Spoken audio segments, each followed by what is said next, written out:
When you picture bamboo, what pops into your head? Maybe some garden fences or that lightweight furniture. Well, get ready to completely rethink that.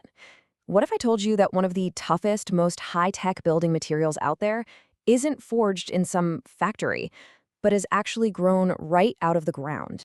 So where is all this coming from? Well, our story starts right here at the Unity Art Collective in Kajiri, Nairobi. And this isn't just your typical art studio. Oh no, it's a hub for some seriously cutting-edge work in sustainable materials. And they're doing something, well, something pretty amazing with a plant most of us just walk right by. And this is really the big question that's powering everything they do. I want you to just hold this thought for a minute. Let's just forget about steel, forget about concrete. What if the very skeleton of our future cities wasn't manufactured, but was cultivated? All right, let's get into the weeds here. To really get how this is even a thing, we've got to look at the specs of the material itself. And listen, we're not talking about just any old bamboo. This is Dendrocalamus giganteus, yeah, giant bamboo, and its natural properties are seriously going to blow your mind. Okay, first, a quick little vocab lesson so we're all on the same page. The main stalk of the bamboo, the part they actually build with, that's technically called a culm. That hollow stem is the structural powerhouse of the plant, and it's where all the magic happens. Now, here's where it gets really interesting. It's all about the timing. You see, you can't just go out and chop this stuff down whenever you feel like it. The team at Unity figured out there is a perfect, critical window. These culms have to be harvested at their absolute peak maturity, and that happens somewhere between 3 and 5 years of growth. So why that super specific window? What's the big deal? Well, it's because that's the exact moment the plant hits its maximum silica content and fiber density. To put it simply, that's when Mother Nature has engineered it to be as strong and durable as it's ever going to get. Harvest it any earlier and it's too weak. Any later and it starts to break down. It's got to be just right. So, now you've got this perfectly harvested, incredibly strong piece of nature. What in the world do you do with it? Well, this is where we shift gears from just raw material to a legit blueprint for architects, designers, and builders. Just look at this table from their data sheet. It's fascinating, right?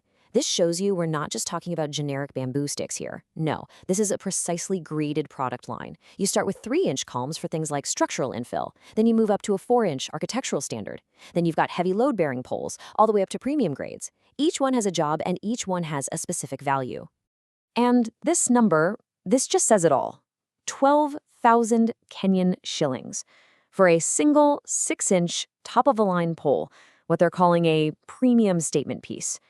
This is what it looks like when you turn a plant into a high-value architectural component. It's absolutely wild. And hey, for any builders out there, the practical details are just as important. Right now, their inventory is sitting at over 60 of these select poles. They're all cut to a standard length of 3.5 meters, so they're ready for treatment. And here's the key, they're already air-cured and stabilized, which means they're prepped and ready for the next step. But the story doesn't end with the big poles, not even close. There's this whole other side to the operation that's maybe even more mind-blowing. It's a long-term play, a super patient investment that's all about unlocking a true genetic rarity. We're talking about a 40-year cycle. So here it is, right from their own documents. The seedlings that they are growing come from a rare genetic stock that only flowers once every 40 years. Just let that sink in for a second. This is an opportunity that comes around maybe twice in a person's lifetime. So what does a 40-year cycle actually mean for an investor? Well, it's a huge opportunity. First, by buying one of their seedlings, you get access to this incredibly rare genetic line. Second, you totally bypass the insane risk and difficulty of trying to germinate seeds from a flowering event that hardly ever happens. And that lets you create what they call mother stands, basically your own source for a commercial supply of this elite bamboo for decades to come. And what's the price of admission for this long game? 1,500 Kenyan shillings per seedling. Think about it. You're not just buying a plant. You're buying a piece of the future, a stake in a rare and incredibly valuable building material. Okay, so we've got a ridiculously strong material, and we've got this fascinating long-term genetic play. But now let's zoom all the way out. Let's connect the dots and see why this all matters on a global scale, and how it really fits into building a greener world. Look, what's so important to get here is that this stuff is designed to play in the big leagues. It's already compliant with major international green building standards like LEED and EDGE, not to mention the local Kenya Green Building Society. And with its high compressive strength, it proves it's not just for looks. This is engineered for serious, heavy-duty, load-bearing architecture. And this slide, this really gets to the core of it. Your traditional materials, steel, concrete, they come with a heavy price tag for the planet. It's called embodied carbon, all the emissions from making and shipping them.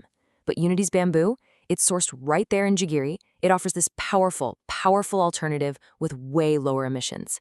It's strong, it grows back, and it's local. Which, brings us right back to that big question we started with, but now we have a whole lot more to think about. The work being done at the Unity Art Collective, it's more than just a cool project. It's a fundamental challenge to the way we think about building our world. So I'll just leave you with this to chew on. Are our future cities made of wood and steel, or are they grown from seeds?